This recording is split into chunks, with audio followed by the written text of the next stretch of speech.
आणि कापसाला 10,000 रुपये हमी भाव देऊ, जो आम्ही आधी दिलेला आहे। आमच्या बहिणी सगळ्या लाडक्या आहेत आणि या राज्यातील सगळ्यात लाडकी बहीण मी आहे, असे सुप्रिया सुळे म्हणाले। लोकसभेपर्यंत एकही बहीण लाडकी नव्हती, आता सर्व लाडक्या बहिणी झाल्या। पण आमचे सरकार आल्यावर आम्ही महालक्ष्मी योजना सुरू करून 3,000 रुपये प्रति महिना देऊ। देवाभाऊ कडून खूप अपेक्षा होत्या, परंतु भाऊंनी पक्ष फोडून सत्ता आणली आणि कॉपी करून उपमुख्यमंत्री झाले। स्वाभिमानी मराठी माणसाचे पक्ष फोडले, चिन्ह पळवलं, सगळं केलं, पण आम्ही स्वाभिमान जपला असं सांगून आम्ही लाडकी बहीण योजना नाही करू, तर त्यात सुधारणा करून योजना सुरूच ठेवणार। महिला सक्षमीकरण झाले पाहिजे म्हणून विविध योजना सुरू करू, स्वयंपूर्ण करू, आवाहन राजुरा बाजार येथे महाविकास आघाडी राष्ट्रवादी काँग्रेस शरद पवार गटाचे उमेदवार गिरीश कराडे यांच्या प्रचार सभेत केले।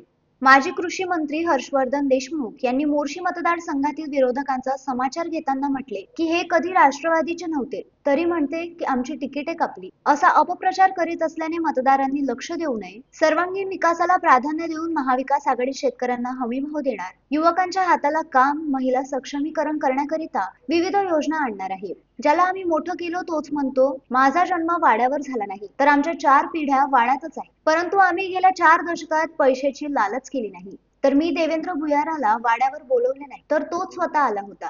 मात्र आता माझा अपप्रचार करून मतदारांची दिशाभूल करीत असल्याने विरोधकांच्या खोट्या प्रचाराला बळी न पडता राष्ट्रवादीचे प्रामाणिक उमेदवार गिरीश कराडे यांना विजयी करा असे आवाहन केले। Nilesh Lonkar, the sting operation news वरून। द स्टिंग ऑपरेशन न्यूज, सत्याचे दुसरे नाव, अन्यायावर लेखणीचा घाव।